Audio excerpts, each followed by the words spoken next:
Subscribe to our channel and press the bell icon to never miss an update. Join the only official Telegram channel of Rao's IAS Study Circle to get relevant material and important updates. Hello everyone and welcome to Daily News Simplified, your one-stop solution to detailed analysis of current affairs which are published in the Delhi edition of the Hindu newspaper. Articles dated 26th of April 2022 are listed on your screen, and the timestamping for these articles is already given in the description box. So let us begin with the first article for the day. This article appeared on page 14 of Delhi edition Hindu newspaper, that is the business page. Article says that Indian entities have filed over 1.38 lakh patents in the last 6 years period. And this outcome was mentioned in India Patent Report submitted by NASSCOM. Well, NASSCOM is a pressure group of business and corporate entity in India. Not only this, even Indians have filed over 9,500 patents in United States. This shows the kind of rising trend in the number of patents that India is filing each year. Now, from the perspective of UPSC, it is important for the student to understand what patents are and how these patents are regulated across the world, including India. We'll also discuss some of the elements of patents, historical aspect, international programs, including the agreements, and what India has to offer with respect to patents and their protection. We'll also look into patent policy of 2016 in this regard. The observation of the report says that 60% of the total patents were filed by companies and the startups.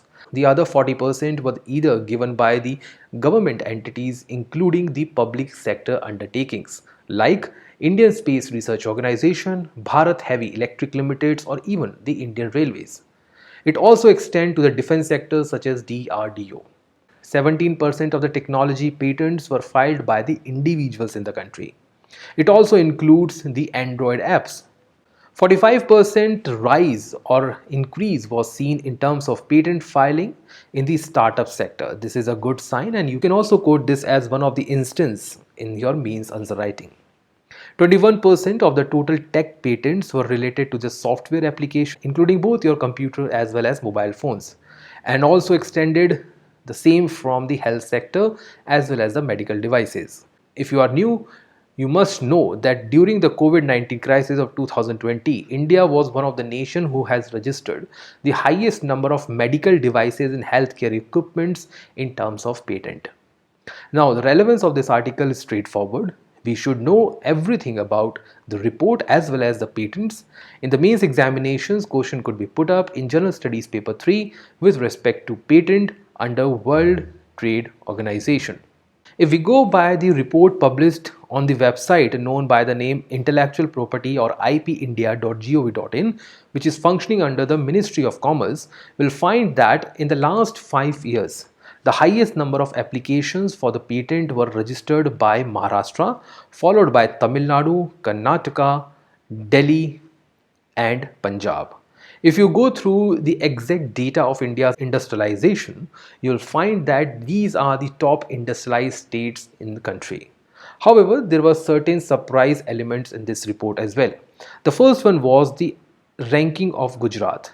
Gujarat, despite being a very high industrial growth state, and the second surprise was the state of Haryana. Both these states are known for high industrial growth and high growth in their tertiary sector. Despite that, these states were behind other poor states such as Uttar Pradesh. No surprise, most of the Bimaru states, including Odisha, Madhya Pradesh, Rajasthan, and other, were the last contender in terms of filing their patents. The topmost reason for these being that the entrepreneurship culture in these states is quite poor, as well as the state policy towards these startups is quite weak.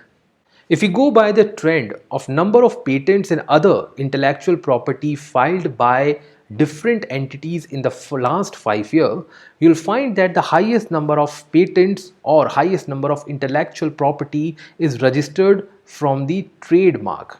Now, all these are the important intellectual property components. However, these are under the World Trade Organization's TRIPS program. and it does not include the traditional knowledge. This also shows that the number of geographical indications filed each year has increased drastically in the last 5 years. It has almost increased by 200%. The lowest amount of applications were found in terms of semiconductor integrated layout designs and related objects. This is one of the reasons why government is emphasizing on increasing the semiconductor infrastructure and development through Atmanirbhar Bharat and Make in India program over the last 1 year. Now let us look into the entire structure of intellectual property, and then we will move towards the patent in India. Intellectual property is nothing but a kind of right that is enjoyed and acquired by the owner for their intellectual property. Intellectual here simply means that is originated through ideas, knowledge, and efficiency in terms of knowledge. So it is something which has been generated through the employment of one's wisdom, knowledge, and sector specific expertise. Intellectual properties is a category of property that includes intangible creations of the human intellect. This may also include properties like music, literature, and others. The objective of creating the intellectual property came from the Western world, and it was there in order to protect the ideas of the creators. Since the late 19th century, it was found that most of the creations created by the Western world were either copied in the Eastern Hemisphere, or those experiments which were conducted in one developed nation was copied by the other. Seeing this, they have tried to encourage the creation of wide variety of intellectual goods and strike a right balance between the interest of innovators and wide public interest. And that is the reason why we have so many categories to prevent the intellectual property rights from falling in the wrong hands. The second important objective of bringing the intellectual property right is to return back the prize or the benefit of hard work which is being put by a particular entity. So if a person has created let's say an important music album or has created a song which is used by the entertainment industry, then why can't we provide that person a right over that music? The same is true with respect to the literature. The same is true with respect to the geographical indication, the right of the people to have a certain product known for their locality. So in order to provide the benefits, best benefit of a product to their original originator comes the concept of intellectual property rights. Now, at the international stage, we have two conventions, first being the Paris Convention for the protection of industrial property signed in 1883, the duration when there was a high demand for protection of intellectual property. The second came 3 years later, that is Berne Convention for the protection of literary and artistic work. And since then, we have seen that the intellectual property has expanded both horizontally and vertically.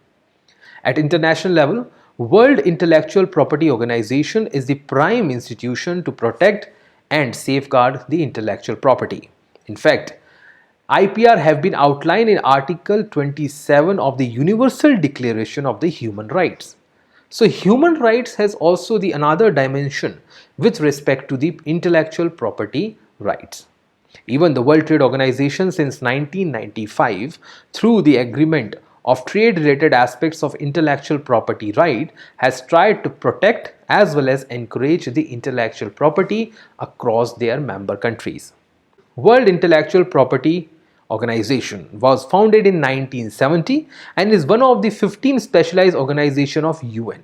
However, TRIPS is not part of UN, it is part of World Trade Organization, which is functioning as a separate entity outside UN. The objective of WIPO is to promote as well as protect the intellectual property. It has a headquarters in Geneva, Switzerland, and currently has 193 member states, that is, the member who are part of the UN. All these information is important for your upcoming prelim examination. As far as functions are concerned, so they will host forums, meetings and others to provide common platform for consensus. They also shape the international IP rules and policies. They provide global services for protection and promotion of IPR.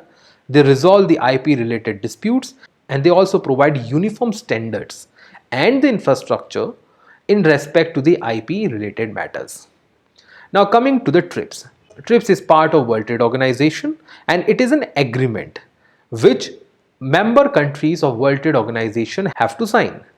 It is an international agreement, so it is a binding on intellectual property rights. It came into force in 1995 after the culmination of Uruguay round of General Agreement of Trade and Tariffs.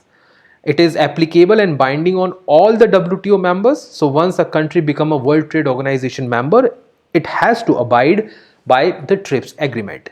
It covers these important 7 IPR: patent, copyright, trademark, geographical indication, industrial design, trade secret and new plant variety. The new plant variety is the area where BT cotton is being most controversial and contentious in India. As far as geographical indication, which you will mostly find in India, you will have to go through the important GI tags provided by the Government of India in last 1 year. The most controversial remains the patent and the copyright. Copyright is mostly given in terms of artistic features. On the other hand, patent is mostly given towards the technological advancement. Today we will limit ourselves towards what the report has to say with respect to patents. So we'll talk about patents in much more detail. Now, patent is an exclusive right granted for the invention and not the artistic work. So you should be clear about that. Which should be part of new product or the process that meets the condition of novelty, non-obviousness and industrial use. So if a person has created something and has invented something, but that particular product or invention is of no use at the industrial level, that will not be provided any protection under the patent. So a person who wants to have a patent, so they have to prove that their product can also be put use for the industrialization. Now as it is a right, so it will provide the honor to decide how, whether invention can be used by others. Take the mobile phone. So if the company take a particular technology as a patent in a mobile phone, so that company will decide whether this company will produce or its subsidiaries will produce that mobile phone, or if it want to sell that technology, where and when this technology will be sold. Now as far as criteria is concerned, India has also derived its own notion. The first one is the novelty. The technology should be new. It should not be published anywhere. No prior knowledge or public use ever seen in India. So let's say something was invented in India, but nobody knew about it. And some foreigner came to India, took the technology and invented that outside India. However, the same technology without being patented in India was used by many people. Like we have jugards. So jugards are utilized and used in India in many states. We have jugaad related automobiles, we have jugaad related processing, food processing units, including the sugarcane juice. So if somebody utilize the same technology to build outside India and try to file a patent in India, that will not be provided. The second condition is that non-obviousness. It should not be created as something which is obvious. It should be something which is new. Inventive steps should be taken up. The third condition says that it should be for the industrial use. So more or less these conditions are also the conditions which are mentioned in the TRIPS. However, it should be more India specific. In India, patents are governed by Patent Act 1970, which was also amended in 2005. This is the reason why India is also known as one of the prominent nations to protect the patents and IPR even before the World Trade Organization. Now, what cannot be patented? The first one is frivolous invention or copied items. Methods of agriculture and horticulture. So nobody can say that only they can practice the jhum agriculture. Traditional knowledge, computer programs, invention related to atomic energy, plants and animals, and just a discovery of a scientific principle which was already there. In India, Cell for IPR Promotion and Management, also known by the name CPAM, is the nodal agency for the protection and promotion of intellectual property rights. It is under the Department for Promotion of Industry and Internal Trade under Ministry of Commerce to implement the IPR Policy 2006. It will create the public awareness. It will promote the filing of IPRs through facilitation. It will provide inventors with a platform for commercialization. This is the extremely important point. There is no use for bringing the patents or protection of India's technology if we don't provide a right amount of commercialization. And lastly, it will also implement the IPR policy of 2016 in collaboration with other ministries, stakeholders, including the corporate sector. Let us now come to the National Intellectual Property Rights IPR Policy 2016. It has 7 major objectives: awareness, generation, legalization, administration, commercialization, enforcement, as well as the development of human capital. It simply means capacity building. This policy is nothing but a document that encompasses all the IPR. It provides synergy between different IPRs. For instance, let's say there is an issue between the patent filed by one company and the copyright of the other company. So it will try to create a synergy between them. It will provide the institutional mechanism for the monitoring and the review. It will also incorporate the adopting global best practices. So let's say when it comes to the software, United States has the best policies for the protection. So why can't India, being one of the highest generator of software or being going through the IT revolution, follow the same process in order to bring the protection to the IT sectors and their products? It provides for a cell to facilitate the creation and commercialization of IP assets. So here the role of CPAM comes to existence. It will also create some awareness campaign across the nation and even outside it. The Intellectual Property Rights and CPAM has collaborated with 2 important programs. The first one being Make in India and the second one being Startup India. Both these programs are working in synchronization along with CPAM to promote the intellectual property, especially the patents and copyright and their protection, prevention and generation in India. 2016 Patent Amendment Rules provide for timeline imposition of speedy disposal of the cases. 80% up to 80% of the rebate in terms of fees filing for the patent, because filing of the patent is an expensive process and it also takes a lot of time. That is the reason why it also calls for expedition process for the examination and early resolution of the patent. Sometimes it even takes 5 years to file a patent and get it approved. That is the reason why most of the patents which are filed in India are not getting approval. So people who have the patent actually go to United States to file it as a patent. That is the reason why United States, for best administrative process, for faster disposal of the application, is getting more patents from rest of the world. It also provides for refund of the fees and withdrawal of the application if things are not worked together. If things does not turn out to be good, it also provides for video conferencing for resolving the issues. Apart from this, we also have Trademark Amendment Rule 2017 in order to prevent the trademark related issues. The same measures which we have discussed over above are also extended to the trademark sectors in India. And because of both these reasons, we can see that in 2016 to 2020, there is a very high increase in the number of trademark which was filed in India. There is an increase of almost 50,000 more trademarks filed between these 2 years. And this is the result of the different policies that government has adopted since the amendment of Patent Act and other related provisions in the last 2 decades. With the above discussion in place, now I will leave you with this question. So read this question carefully and try to answer in the comment box.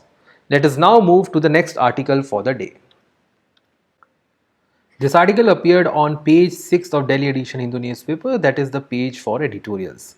The article talks about the All India Household Consumer Expenditure Survey that is going to be conducted this year in the month of July.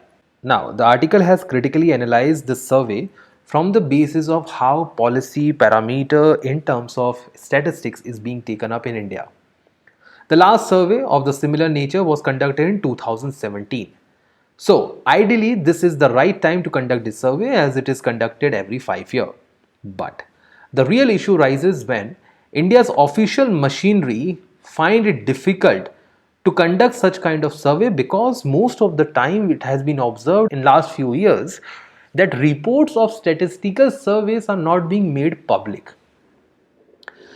The reason being that in previous survey which was conducted in 2017-18 was not released in the public domain.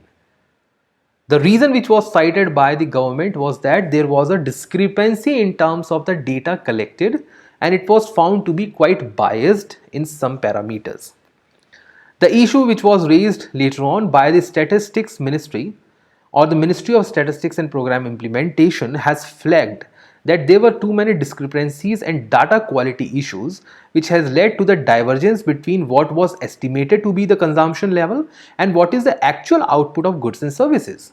So when the government says that it is conducting the consumer expenditure survey, it simply means that what is actually the expenditure by the consumer should equal to the supply of goods and services by the economy. So whatever is demanded by the consumer is equal to the supply by the market. But as per the Statistics Ministry, the supply was actually higher than what the expenditure has to say. Now economy is increasing year on year. And we are seeing that consumerism and the materialistic lifestyle is increasing day by day. That shows that the demand and the consumer expenditure overall has increased. Lifestyle has increased. Lifestyle has changed because of the westernization. Consumerism in terms of food expenditure has also changed because now more focus has been shifted towards the fast food culture, which is expensive vis-a-vis what has been cooked inside the households.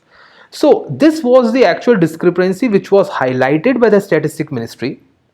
However, there are two important observations which were made in the report. The first one being that the report says that this was the first fall in terms of monthly per capita spending since 1972-73, which is really a matter of concern. That how come an economy can fall when its supply is increasing and consumption is decreasing? Then where the supply is going given the static exports? The second observation, which was also controversial, says that rural household facing the sharper decline in compared to the urban household in 2011-12. This was also the matter of concern. So because of these two reasons and the issue raised by the Statistics Ministry, the previous report was not released. Now, one more suggestion which was given by the Advisory Committee on National Account Statistics or NAS says that rebasing of the GDP series 2017-18 is not an appropriate year. Hence, conducting a survey in this year was not a good idea. However, Government this year has decided to launch the another survey. This will be conducted in both urban and the rural areas, and household level consumption expenditure, not the individual level, but the overall household level will be captured for the survey. Now, from the prelims perspective, let us also understand important points about this survey. It is conducted every 5 years. It is conducted by the National Statistical Organization under Ministry of Statistics and Program Implementation. It covers both rural and urban area consumers. It has a category of food and non-food items. So like the chapatis we eat, dal we eat, the rice we eat, or the mobile phone, electronics, clothing, footwear that we use. The survey is conducted at the household level. And it has three important benefits. First, it helps in capturing the monthly per capita consumer expenditure. So from the household, we can deduce the monthly per capita expenditure.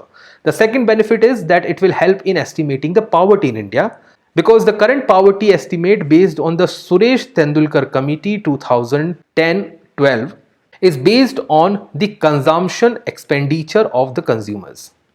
The third benefit is that it will help in long-term estimate of India's GDP. Now, how it is done?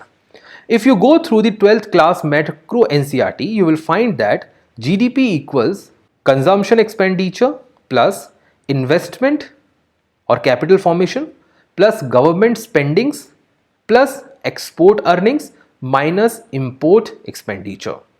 Here, a developing country will have high share of consumption, which is also the case in India. So one part of the income is consumed by the consumers, the second part is saved. Whatever we save becomes the investment and the rest is met by the export earnings and government spending. Now India is a current account deficit country, so here we will have negative value because imports are more than export. That is the reason why this parameter, that is C plus I plus G, should be higher in order to compensate the loss on the imports. So if we come across this survey, it will help in calculating the GDP in much better manner.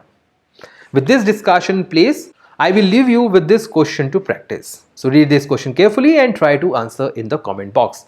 Let us now move to the next article for the day. This article appeared on two different pages. The first one was page number 07 as a data point, and the second one was the page number 14 on the Hindu newspaper's business page, and both of them talks about the falling labor force in India. The article says that India's labor force in the past 6 years has fell from 46% to 40% respectively. And the report shows a drastic fall in the women's section to 9.2% from the previous 15%. Now, both these news articles are based on the report submitted by Center for Monitoring Indian Economy, which is a private entity and functioning more like a civil society towards calculating the important statistics of Indian economy. Now, from the perspective of both prelims and the mains, labor force participation is important. In the prelim examination, important definitions and past year trend could be asked. In the mains examination, labor force or topics related to the employment, which is mentioned in GS paper 3, could be put up for answering. Now, the report says only 40% of the Indian of legal working age were employed or were looking for jobs in last one financial year. This could be one of the reason or the outcome of COVID-19 lockdowns, which was severely implemented in India. In 2016-17, the same ratio was at 46%. If we look across at the absolute value of workforce and labor force in the country, we will find that it has been fluctuating since 2016. It fell to 432 million in 2017-18. The reason was demonetization. Then for the two successive years, it increased and reached to 442 million, that is 44.2 crore people. However, with successive lockdown, it fell back in 2021 and again rose in 2021-22. Now, in the next year, it is likely to increase. So whatever we are seeing on the screen also shows the trend of GDP in the past 5 years. So it can easily be deduced that higher the GDP, higher would be the employment, lower the GDP, lower would be the employment level. Now, we should know some basics about it. Now, labor force refers to the number of people actually working or want to work. This is the basic difference that you should know. And the workforce, which was part of the report, says the actual number of people who are working.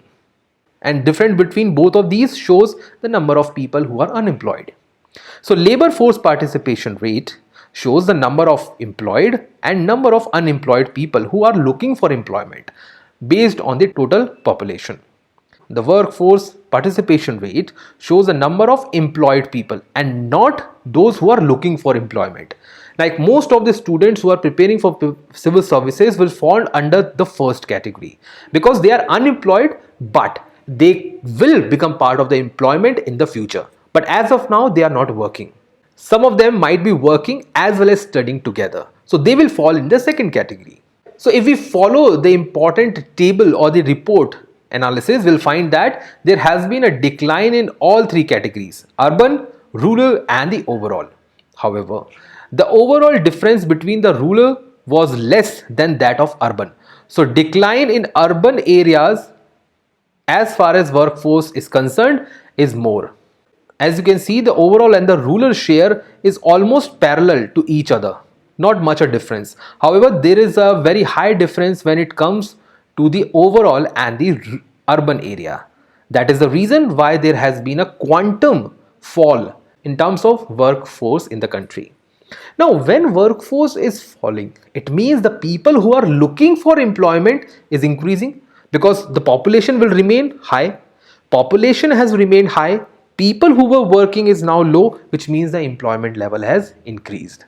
So again, if you go through this formula, the number of people, that is workforce participation rate, has reduced.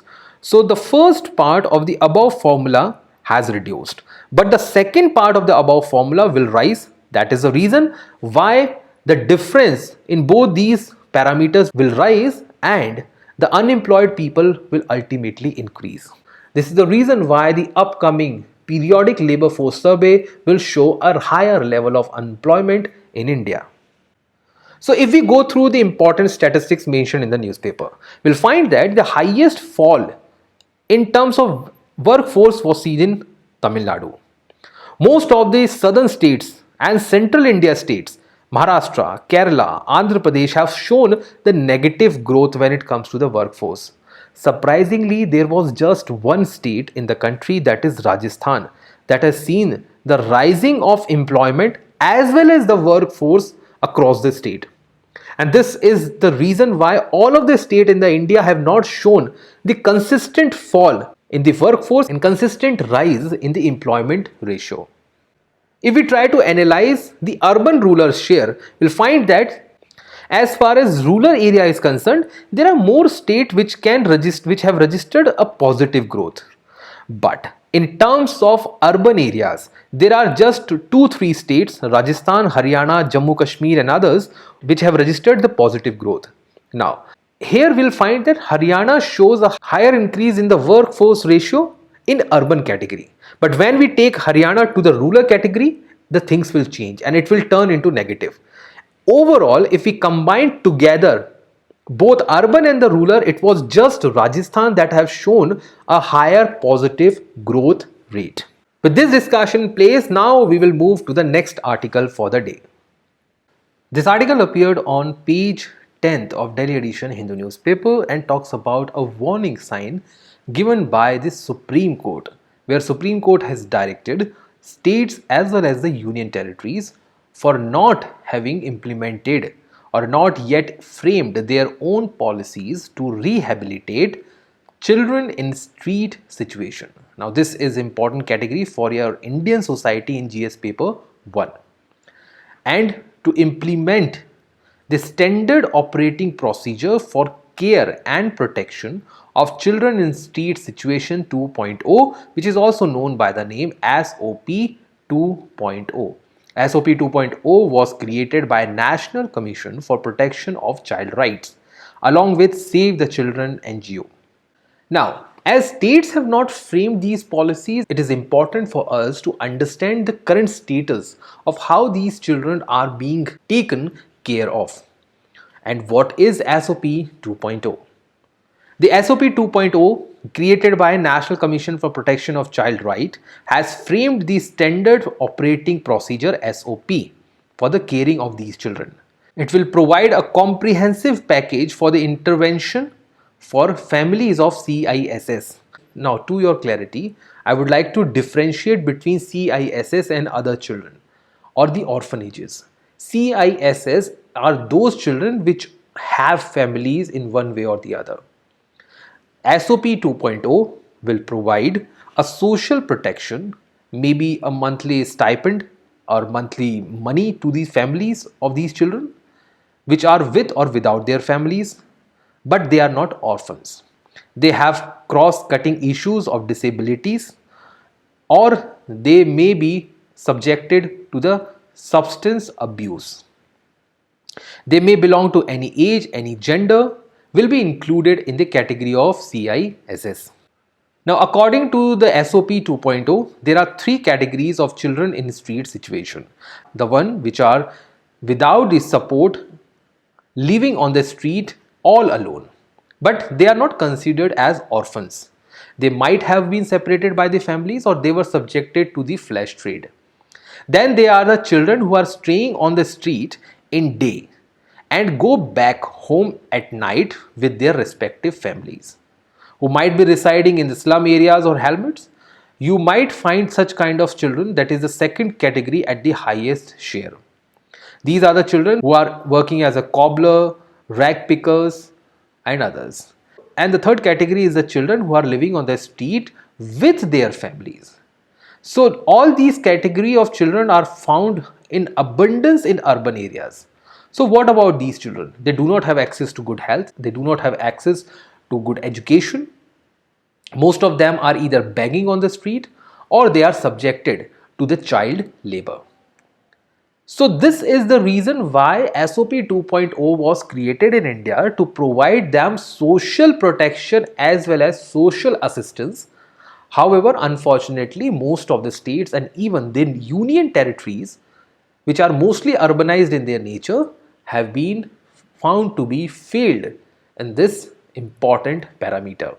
As far as NCPCR is concerned, it is a statutory body created. Now, any body which is statutory in nature will always be created through an act of parliament or state legislation. So it was created and as per the Act of Commissions for the Protection of Child Rights 2005. It is functioning under the Ministry of Women and Child Development, Government of India. So it is a union body. The body is mandated that all laws, policies and the programs, as well as the administrative machineries or mechanism, should work in consonance with the child right. This organization is also looking towards ending the child labor in India. So whether it is the Child Labor Act, whether it is the Child Marriage Act, whether it is the act related to the right to education, this organization has a responsibility to look into all overall legislation, including the constitutional provisions for the protection of children, right? And that is the reason why SOP 2.0 was created along with the help of various NGOs.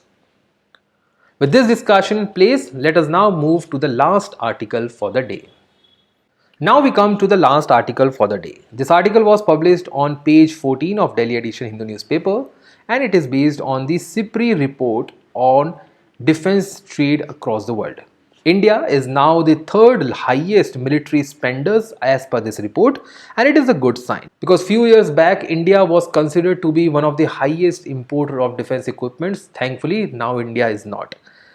Secondly, this article also talks about how much India spend on military, including everything possible like salaries, benefits and others. So we'll talk about the report first and then we will look into the basic observations made by this report. This report is prepared by SIPRI, which is the Stockholm International Peace Research Institute, which monitors the military expenditure, including the imports worldwide, and try to maintain most of the comprehensive, consistent and extensive public available data for the military expenditure. This is an international independent institution, so it is not any governmental organization. It was formed in 1966, headquartered at Stockholm, Sweden. The basic objective is to secure the world from different conflicts and prevent them, try to resolve them and sustain the peace as much as possible. The report actually measures expenditure of military on the basis of the salaries, benefits, operational expenses, army expenses, arms and equipments, military purchases, constructions, everything possible which is based on the defense sector. Now, most of the countries in the world considered military expenditure as a wasteful expenditure. There are countries which have almost negligible expenditures, such as Greenland, which has negligible defense expenditure. On the other hand, there are countries like United States, which has very high expenditure on the defense, despite having very less hostility with its neighbor. So, as far as US is concerned, it has to put more defense expenditure not to protect its border or citizens, but to try to put the defense projection or power projections at the international diplomacy. That is the reason why India has always been pro-security rather than pro-power when it comes to the defense expenditure. So the expenditure which is made by India is to secure its border with the hostile neighbors, including both Pakistan and China. And India is the only country in the world which has two enemies having nuclear power. So this is the quite dilemma for India, whether to spend high on the military or to put money on the development. As per this report, as you can see, there is a sudden rise in the expenditure in two different years. During the middle of 1990s, there was a fall in the overall defense expenditure across the world. Why? This was the area of peace. Then after 2001, that is this period, there was a World Trade Center terrorist attack that led to the sudden rise in the defense expenditure by the US and the NATO forces. And then in 2010, the world economy was going through the turmoil. Then we saw a slight fall in the defense expenditure. Then came the rise of terrorist organization, that is ISIS, during the middle of the previous decade. Then again there was a high increase in the defense expenditure. But in the 1990, what we see that the major of the defense expenditure was coming from the Western countries, and which also includes the Europe. But now the majority of the expenditure is coming from Asia, Oceanic and Middle East countries. Saudi Arab is one of the highest importer of defense equipments from outside. India, as we have discussed, is also one of the highest importer because of the hostile neighbor. However, over the past few years, it has been seen Africa has almost negligible military expenditure in the last 3 decades. Now, as per the report, the global military expenditure has increased by 0.7% and has reached $2.1 trillion, which is a very high number. As far as largest 5 expenditures or spenders are concerned, US followed by China, India, United Kingdom and Russia. They all account almost 62% of the defense expenditure. So if we take 2.1 trillion to be the base year, 62%, that is almost $1.4 trillion was spent by these 5 nations. India's military expenditure has been at $76 billion, which is the third highest in the world. And over the past 8 years, it has increased by 33%, that is 1/3. Report also highlight the future, and future says that being the rising in the hostilities, given the war situation between Ukraine and Russia, hostilities between India and China, and the rising assertism and the rising pro-nationalism in Europe and West Asia is going to give more push towards the higher military expenditure vis-a-vis the human development initiatives. With this discussion in place, we will move towards the question of the day. The yesterday's question answer was option D, that is all 3 important jurisdiction falls under the original jurisdiction of the Supreme Court. And today's question is that consider the following statement with respect to the recently published labor force participation rate by the Center for Monitoring Indian Economy. So go through both the statements and try to identify the correct one and do comment in the comment box. That's all for today's Daily News Simplified. Thank you.